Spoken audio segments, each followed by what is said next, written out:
오늘 본문 말씀을 보겠습니다. 창세기 1장 29절 말씀이 되겠습니다. 하나님이 이르시되 내가 온 지면에 씨 맺는 모든 채소와 내 씨 가진 열매 맺는 모든 나무를 너희에게 주노니 너희의 먹을거리가 되리라. 제목은 풍성히 주시는 하나님입니다. 자, 오늘 본문 말씀에 씨라는 원어는 제라인데 이게 씨와 자손, 소산을 나타내고 있습니다. 제라는 문자적 의미로 농업에 씨 뿌리는 것을 의미하지만 사람에게는 자손이나 후손을 나타내고 있습니다. 이 맺는다는 원어는 자라인데 씨를 뿌리다가 되겠습니다. 신명기 22장 9절 말씀에 내 포도원에 두 종자를 섞어 뿌리지 말라. 그리하면 내가 뿌린 씨의 열매와 포도원의 소산을 다 빼앗길까 하노라. 이렇게 말씀하셨습니다. 이 뜻은 두 종자를 뿌리게 돼서 많이 소산물을 수확할 것 같지만 그렇지 않다는 것이죠. 우리가 어렸을 때 또는 지금도 가끔 시골에 이렇게 마을에 가다 보면 밭에 한 맞이에 밭에 두 가지의 작물을 우리가 볼 수가 있다는 것이죠. 그런 걸 봤을 때 두 가지를 우리가 수확하게 되면 그 마음이 뺏긴다는 것이죠. 원어에서는 뭐라고 하냐, 더러워진다고 그랬어요. 마음이 더러워진다. 이 채소라는 것은 또 에세브인데 푸른 풀을 나타냅니다. 더욱이 초본식물을 나타내는 거죠. 하나님께서 천지 창조를 하시고 이 땅도 창조하시고 산천초목의 모든 풀 맺는 열매 맺는 과일나무와 채소와 각종 약초까지도 다 하나님께서 지으셨다는 걸 우리가 볼 수가 있습니다. 이 채소라는 것은 원어로 에세브예요. 에세브. 또 영문 성경에는 허브라고 나와 있습니다. 허브는 약초라는 것입니다. 이 초본식물, 하나님께서 창조하신 이 땅의 창조의 행위에 한 모성적 위치에서 참여하는 능력을 부여하는 뜻을 나타내고 있다는 것이죠. 그러니까 하나님께서 형상을 닮은 대로 우리 인간만 창조하신 게 아니라 하나님 법칙에 의해서 이 땅을 창조하시고 이 땅에서 나는 모든 식물과 채소와 열매 맺는 과일까지도 모두 다 하나님의 주관을 하고 계신다는 것을 우리가 볼 수가 있습니다. 땅도 우리가 사람만 순종한 것이 아니라 땅도 하나님께 순종을 하고 있다는 거예요. 오늘 첫 번째는 축복의 땅을 주시다입니다. 하나님을 믿지 않는 사람들은 자연에서 인간의 노력에서 소산을 얻는다고 하지만 사실은 그렇지가 않다는 것이죠. 비록 땅이 식물의 창조에서 한 매개체로 사용됐을지라도 그것을 자연의 소산물이 아니라 철저한 하나님의 전능하신 계획 아래서 땅은 움직이고 있다는 것입니다. 그 이유는 땅 위에 바람을 불게 하시는 분이 누구십니까? 태양을 내리쬐게 하시는 분이 누구십니까? 바람을 불게 하시는 거 누구십니까? 비를 내리게 하시는 분이 누구십니까? 인간이 할 수가 없다는 것이죠. 땅 역시 하나님께 순종하고 열매를 연글게 하시는 것이 하나님의 법칙이라는 것이. 모든 이 땅에 있는 것들도 하나님께 순종을 하고 있다는 것이요. 그게 무엇이냐? 땅에서 나는 식물을 생산하라는 하나님의 명령에 의존하고 있다는 것이에요. 그렇지 않습니까? 우리 인간만이 하나님께 순종하는 것이 아니라 모두 이 땅에 있는 땅들도 하나님께 순종한다는 것을 의미하고 있다는 것입니다. 땅이 하나님께 순종한다는 것은 모든 식물이 땅에 떨어져서 하늘의 미랄이 죽어서 싹이 남으로써 그 싹이 자기의 형태대로 발휘를 한다는 것이죠. 콩을 심으면 콩이 나서 콩을 연글게 한다는 것, 이게 땅이 순종하는 것이라는 것입니다. 모든 열매가 그렇듯이 나무도 그렇듯이 땅에서 나는 것들이 다 성장하게 됩니다. 그게 이 땅이 하나님께 순종하는 뜻을 부여하고 있다는 것입니다. 인간도 아이에서 어른까지 성장할 때 그 뼈와 살과 조직들이 커서 이렇게 성인이 되는 것처럼 이 땅에 있는 모든 소산물 다 마찬가지라는 것이. 제가 가끔 케이블 TV에 나는 자연이다 프로를 제가 봅니다. 여기서 보면 한 박사 학위를 받으신 분이 자연인에 출연하셨더라고요. 이분이 어떤 분이냐면 과거에 몇 년 전만 해도 센세이션을 일으킬 정도로 뉴스나 매스컴에서 다큐로 많이 나오신 분이에요. DNA를 복제해서 또 염소를 복제해서 이렇게 유명하고 잘 나간 그 복제로 DNA 복제로 잘 나가신 분이 하루아침에 소멸됐어요. 철저한 하나님의 창조 질서를 파괴하는 것은 하나님의 법에 위배된다는 것이죠. 물론 과학적으로 개발을 해서 그 기술로 인해서 우리가 건강해진 것은 좋지만 하나님의 영역까지 침범해서 그걸 가지고 이름을 높인다든가 돈벌이를 하든가 재물을 탐하는 역할을 쓴다든가 그러면 되지 않는다는 것이죠. 신명기 29장 18절 말씀에 다른 신을 섬길까 염려하여 독초와 쑥을 내는 뿌리가 생길까 염려하노라 이렇게 말씀하셨습니다. 이 자연인들이 한 번이라도 이 창세기를 읽게 된다면 그들이 섬기는 그들만의 자기 신들 산신령에게 절하는 것이 아니라 이 성경에 나오신 천지 만물을 창조하신 하나님께 감사할 거라는 것이라는 것이죠. 그들이 이 창세기를 모르기 때문에 그들만의 신을 만들어서 섬기고 있다는 거예요.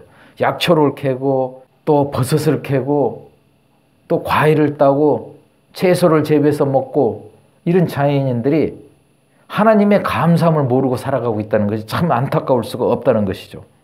이 인간은 본능적으로 죄악이 있기 때문에 구원을 받지 않는 이방인 백성들은 항상 탐욕과 정욕으로 살아간다는 거예요.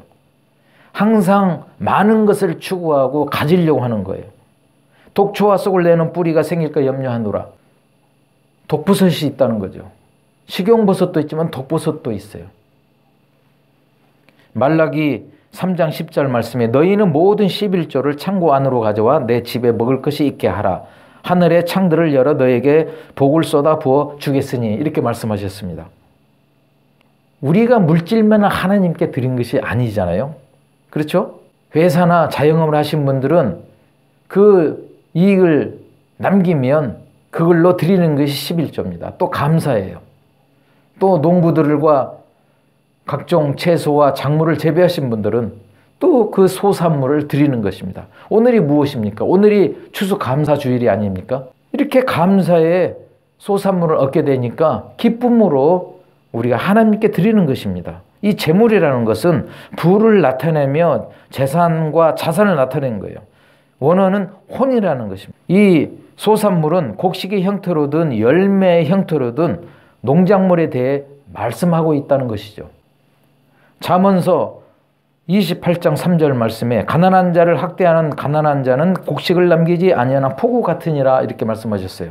제가 어렸을 때 시골에서 이렇게 자랐기 때문에 농번기 때나 방학 때 밭을 나가게 되면 경운기로 기계로 또는 소로 밭을 갈지 못하는 그 짜투리 땅이 있더라고요. 그 짜투리 땅에 보면 항상 곡식이 콩이라든가 고구마라든가 이런 걸 캐지 않고 이렇게 남겨둔 걸 우리가 볼 수가 있어요. 과거 우리 조선시대 때만 해도 해외 선교사님들이 우리나라에 와서 많은 복음을 심어주고 순교하시고 그랬습니다.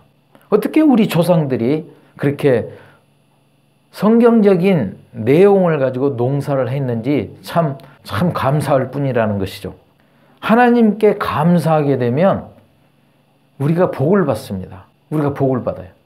자, 자녀가 아버지가 자녀들을 노는 걸 보면 참 이쁘잖아요. 사랑스럽고 이쁘죠. 우리도 마찬가지예요. 하나님께 감사하고 축복을 드리고 하나님 앞에서 놀면 하나님께서 우리를 기쁘게 보신다는 것이죠. 그런데 이 사람이 재물을 탐하게 되면 탐욕이 생깁니다. 탐욕이 생기면 악한 마음이 생기고 악한 마음이 악한 눈으로 세상을 보게 된다는 것이죠. 잠언서 28장 22절에 보면 악한 눈이 있는 자는 재물을 얻기만 급하고 빈궁이 자기에게로 임할 줄을 못하느니라 이렇게 말씀하셨습니다. 악한 마음이 들어와서 악한 눈으로 보게 된다는 것은 자꾸 탐욕이 일삼는다는 것이죠. 탐욕이라는 것은 내가 자꾸 가짐으로써 더 가지려고 하는 그런 본능적인 인간의 죄성이 있다는 것이죠. 그래서 우리는 예수 그리스도의 보혈의 피로 나갈 때 우리가 절제할 수 있는 은혜를 받을 수 있다는 것이 중요한 것입니다. 자, 하나님의 형상대로 지음받은 우리 인간만 그럴까요? 그렇지가 않습니다. 모든 씨앗도 하나님께서 만드신 그 형상대로 창조하셔서 그 본질의 모습을 띠고 있다는 것이죠. 농부가 씨앗을 뿌려서 곡물이 나게 재배할 때 그 씨앗대로 곡물이 나온다는 것이죠. 콩 심으면 콩이 나오고 옥수수를 심으면 옥수수가 나온다는 뜻입니다. 우리가 하나님의 형상대로 창조받아서 이렇게 성장 자라듯이 씨앗도 그 씨앗의 본질대로 자라게 돼서 식물이 이루어진다는 걸 우리가 알 수가 있다는 것입니다.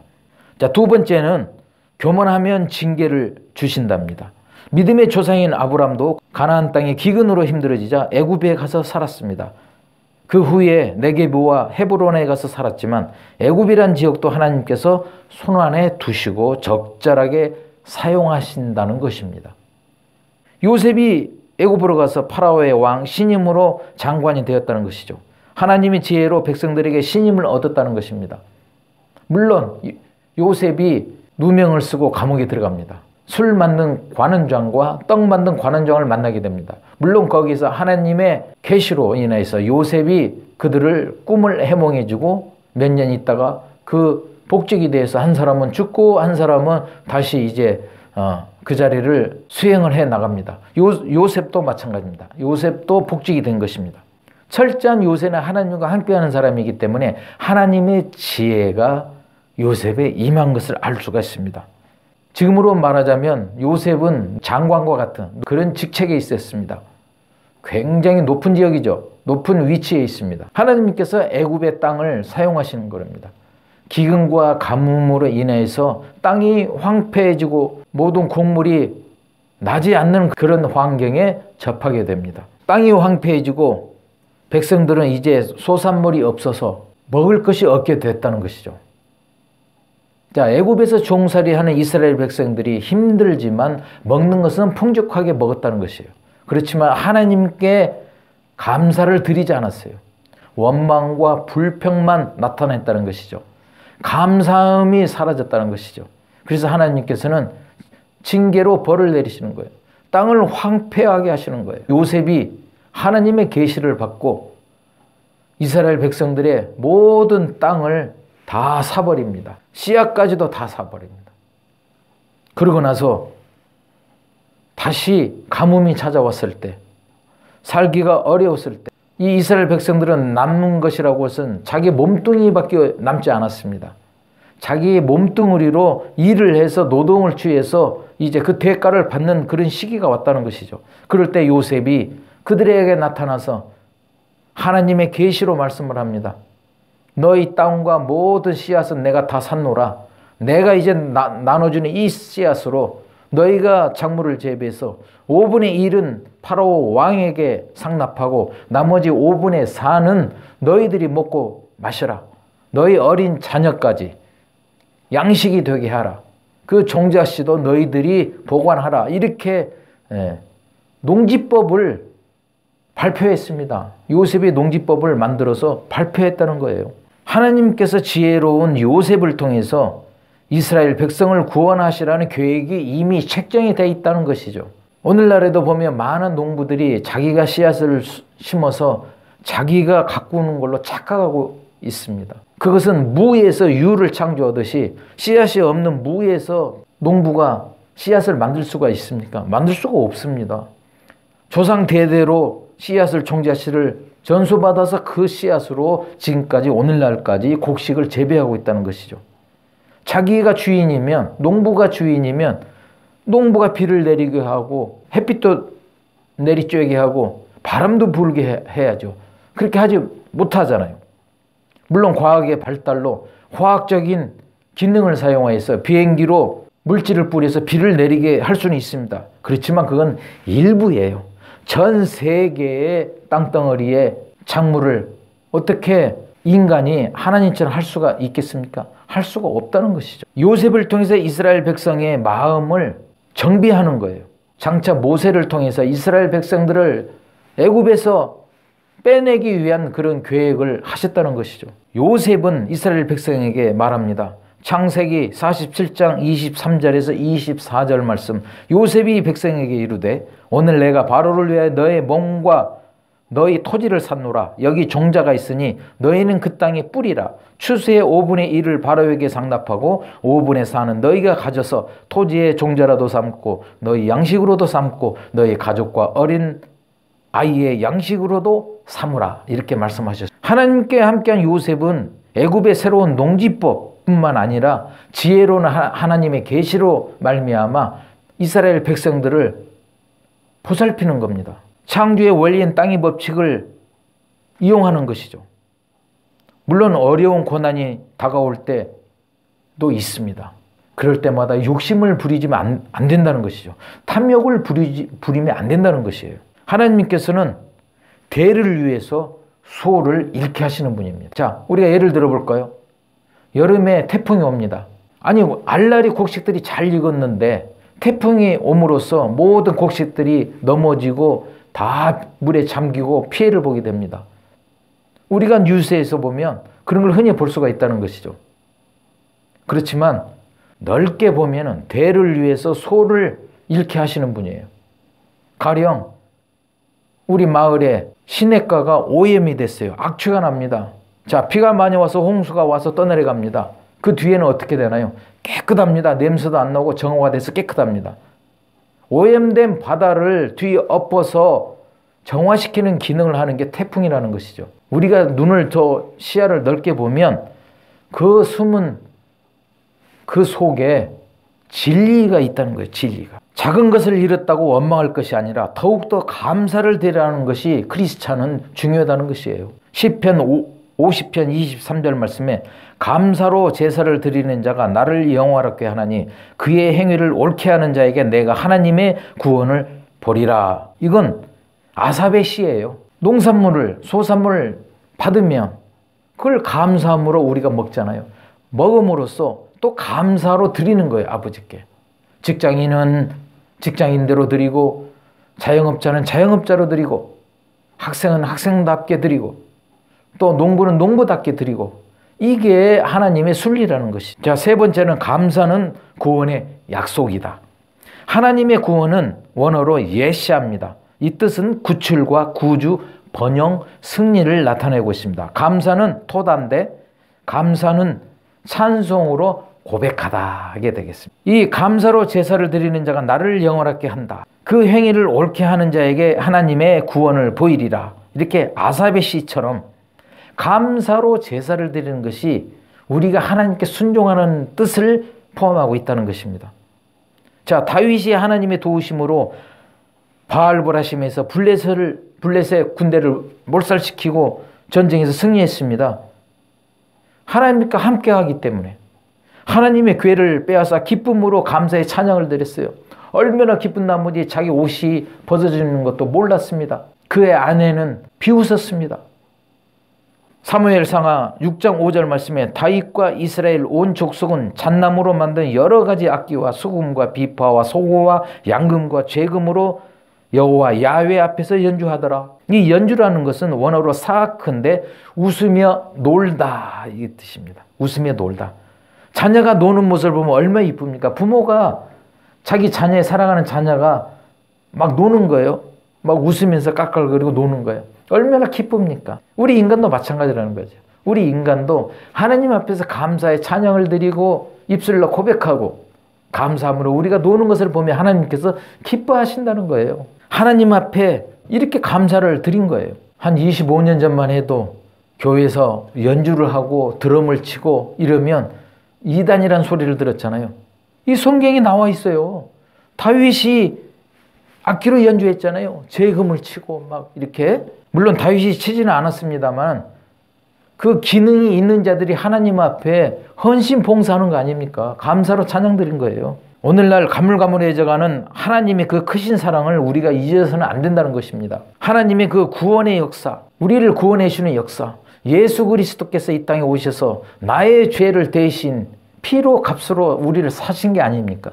우리는 그분의 뜻을 따라가야 된다는 것이죠. 나만 믿고 나만 잘 사는 것이 아니라 믿지 않는 영혼들에게, 그 불쌍한 영혼들에게 복음을 전해서 그들도 똑같이 구원의 역사를 체험해야 된다는 것이 오늘날의 하나님의 예수 그리스도의 복음적인 사명이라는 것입니다. 같은 땅이지만 우상을 섬기는 땅을 어떠나요?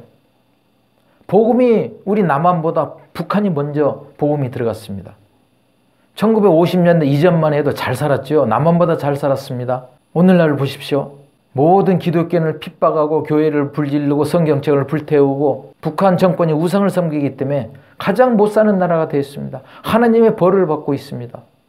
과거 에티오피아에도 봐도 시바의 여왕이 금은 보석을 싣고 솔로몬의 지혜를 확인하러 갑니다. 그 당시만 해도 에티오피아는 잘 살았습니다. 오늘날을 보십시오. 하나님을 떠난 그 민족이 얼마나 힘들게 살아갑니까? 지금은 물론 많은 선교사님들과 또 그리스도인들이 그곳에 가서 복음을 전하고 교회를 짓고 다시 이제 꿈틀리기 이루고 에티오피아가 다시 살아나고 있다는 것입니다. 오늘날 우리나라 보십시오. 그렇게 선교사님들이 우리나라 와서 복음을 전할 때 기록에 보면 식인종 같은 나라라고 했습니다. 조선시대에 그렇게 힘든 시기에 돌림병이 돌아서 선교사님들이 많이 순교하시고 또 복음을 전하다가 순교하시고 그런 나라가 지금은 전 세계에서 10대 경제 대국이 됐다는 것은 이건 철저한 하나님의 풍성한 은혜를 받았기 때문이라고 저는 확신하고 있습니다. 또 여러분도 믿고 있잖아요. 성경의 기록이 하나님을 섬기고 감사함으로 나가는 국가들은 다 하나님의 능력 안에서 하나님의 축복을 받는다는 것을 말씀하고 있다는 것입니다.